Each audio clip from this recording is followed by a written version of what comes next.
Alright, here we go. So this is the tutorial that I'm going to do to show you guys how to light up your rear diff lock button. There's an existing little bulb in there that I'll show you in a second. And you can go ahead and power that up however you like. There's two main ways that are probably preferential for most guys. And that'd be to either go off the dash light switch, headlight switch, or to go ahead and have the button itself power.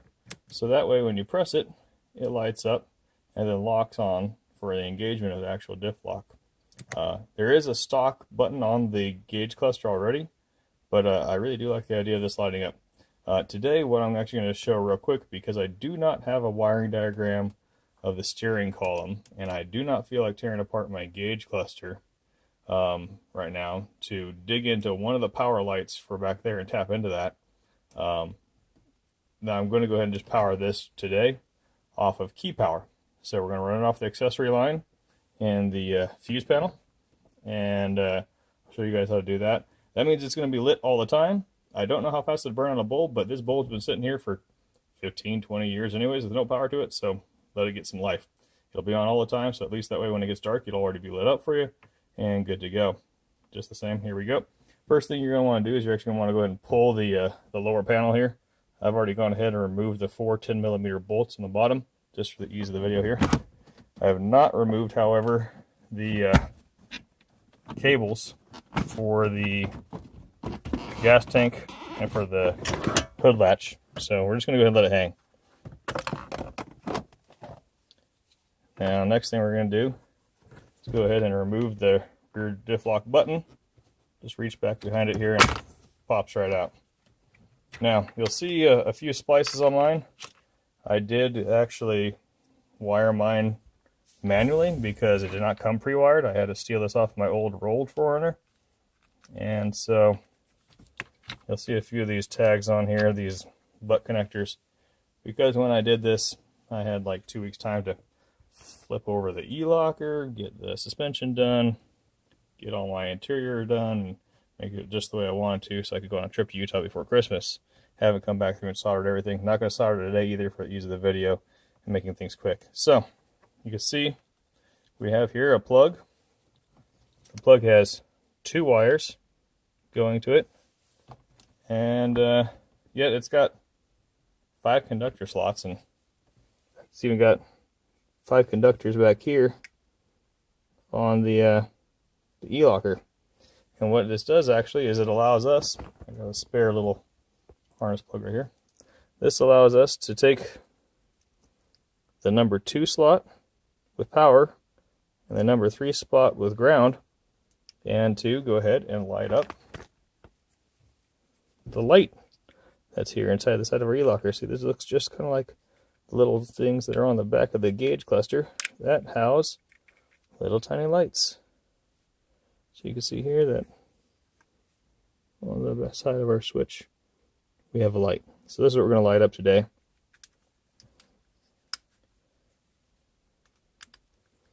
Just lock it back in place. So the way we're going to do this actually is we're going to go ahead and stick 2 wires in here, and you can actually see the terminals right through here when it is plugged in. If you were really ghetto with it, you could just stick wires right in there, right through onto the plug, and you'll see it right through the switch, and you can actually stick wires right in there. We're actually going to go ahead and do half as ghetto. You can go ahead and purchase female repair wires for these gauges. I'll go ahead and throw the part number for it now.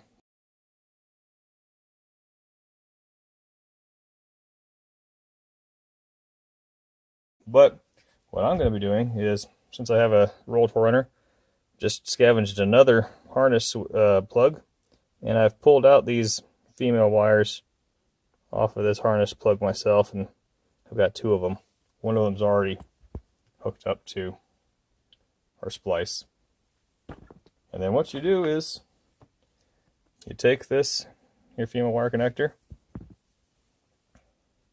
you pop out the lock inside the front of the plug that locks them in place, and then that would allow us to go ahead and slide this connector here right into the back of the plug.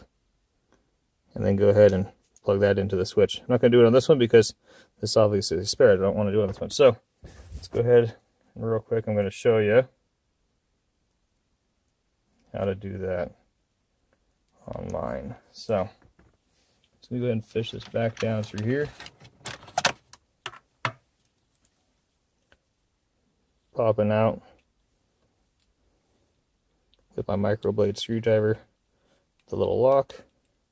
Set this aside. Do it easy so you're not snapping it. This is old plastic, so it can snap sometimes. So you can see you have, again, 5 slots. This is my power that's already crimped onto my splice. So that's going to go in the number 2 slot here.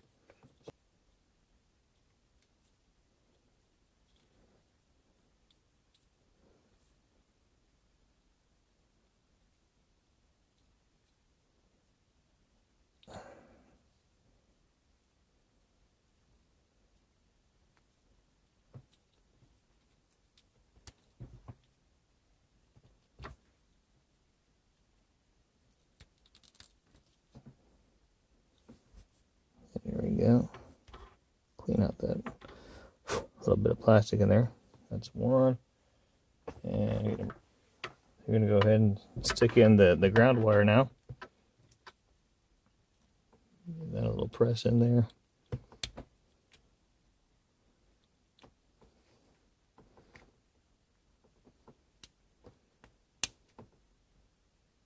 Press it all the way in. We're good to go. So we have now one ready for the ground and one ready for the power. So I'm going to go ahead and I've already fished this ground through my firewall here, hooked up to the battery. I like to do direct grounds as much as possible. And I don't have enough accessories yet to even have a ground block or a power block at the engine bay, so just doing direct ground. And again, like I said, today we're doing butt connector again, so go ahead and pull this off here.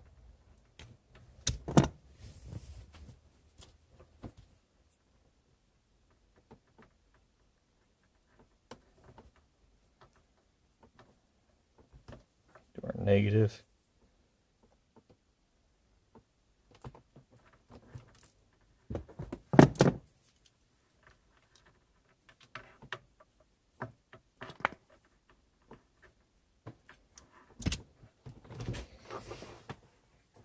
And go ahead and grab our splice. And you can see here the splice line is going to go ahead and plug in over here. So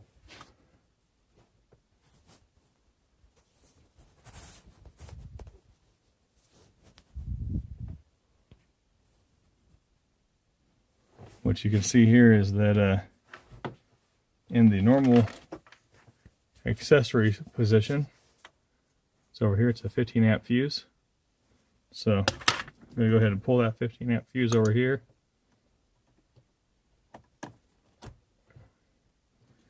And I've already wired up on my splice another 15 amp fuse. I'm going to set it in line. I've already tested out the fuse block. Power is fed from the left, comes out the right, so you want your fuse tap oriented just the same way. Going to also have a part number for those fuse taps, Amazon.com. You want to orient it this way, so that way you're actually going to go ahead and maintain a fused circuit on your light bulb here. So we've got it set with ground, we've got it set with power. Let's go ahead and fish this line back up through here. Get it out through the dash.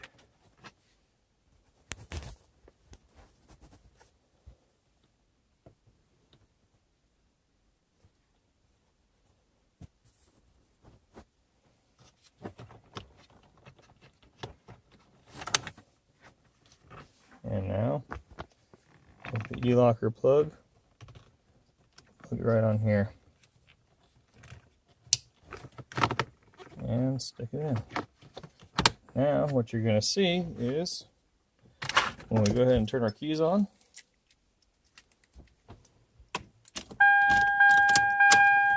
we're lit.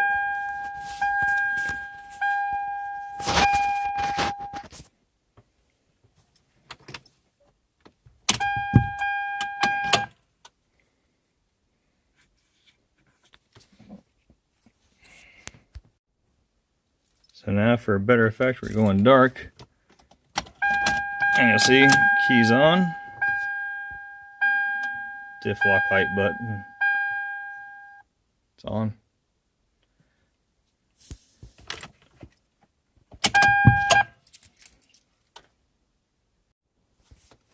Okay, so now you see that we have a light working here.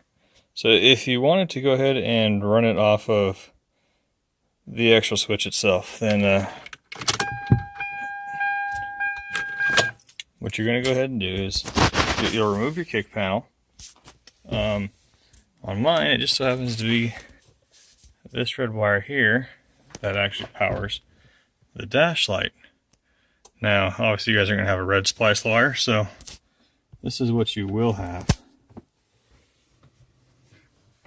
Down in here you have your 4x4 computer, and this is the harness plug for the 4x4 computer. Let's unplug that and pull it out. Okay, so sorry, the cabling I said in the beginning that I didn't care about wasn't going to take off for the gas tank. It's now on my way.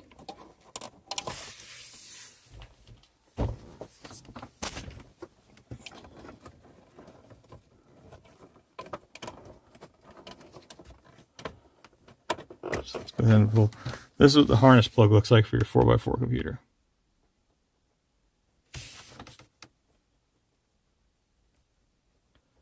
Okay, so it's got multiple wires here. I'll go ahead and show this on a wiring diagram real quick.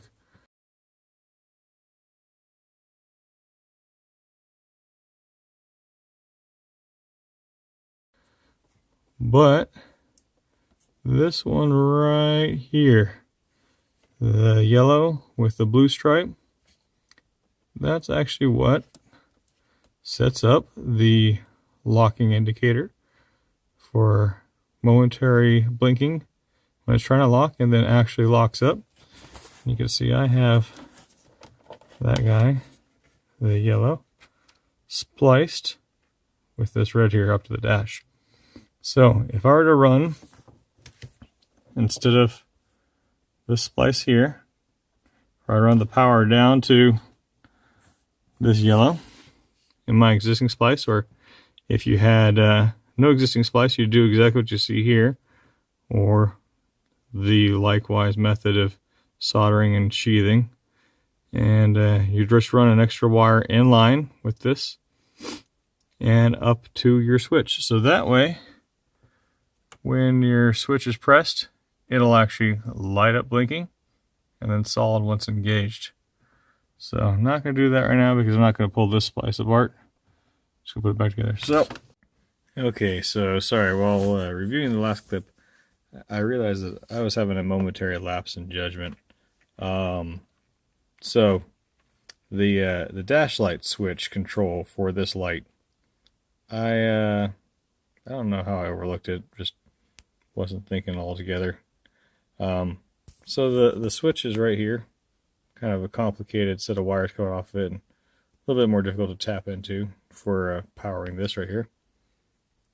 Also thought about the gauge cluster, but as I was sitting here and went and replaced the bulb and the clock on here, which the clock decided to stop working yet again. Anyways, that thing's useless. Placed the bulb over here, I realized something, and that is that there's all sorts of stuff. The rest of the dash switches for dash lights come on too. All the gauges come on, everything, right? And what's right next to the E-locker but the dimmer switch. So I actually didn't use the dimmer switch. You can go in here and you can come to the back of the dimmer switch, and this green one right here on the back of all these switches before, and remember that this green wire right here, solid green, on any button or thing that's illuminated, That green wire is the power wire for these buttons. So you can splice right into that if you like. But I did have these two plugs in Dash. And just so happens this black plug is the exact same one that I scavenged the wires off of in my other truck. But guess what? The green wire that was here, that was pre-wired. This is a green and black, by the way, not the green wire I'm talking about. There was a green wire in this one that I stole out of it. And yeah, since that's wired right into my body harness, the battery, I just pulled that right out of this guy and plugged it right into this guy.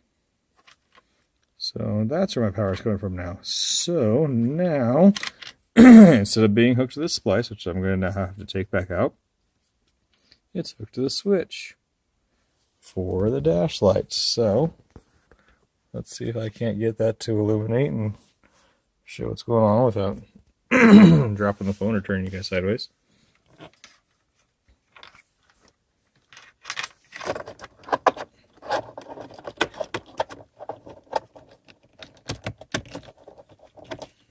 Sorry, I should have just stuck this guy back in the dash, but was excited and wanted to start recording. Anyhow, there we go. So, dash lights, it's on. Dash lights, it's off. Let's do this here. Try to block some of the light.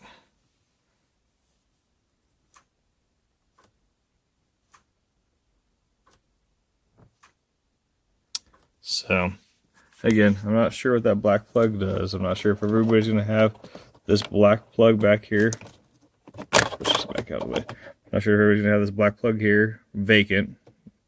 I'm guessing it's probably something for, I don't know, clutch, start, cancel, whatever else is in this area. I'm not sure. Anyhow, that's an option. If you don't want to pull it from either this one right here, then you can just go ahead and run a spare wire again. I'll have that wire part in one of the cutout clips.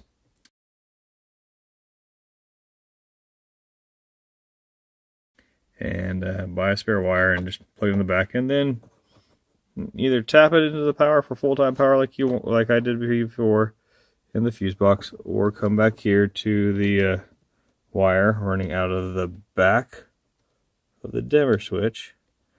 That green wire right there, you can tap into that green wire, and that'll get you unfocused screen. That'll get you power for the light. Alright, so that's wrapping up this one. If you guys got any questions, post them up.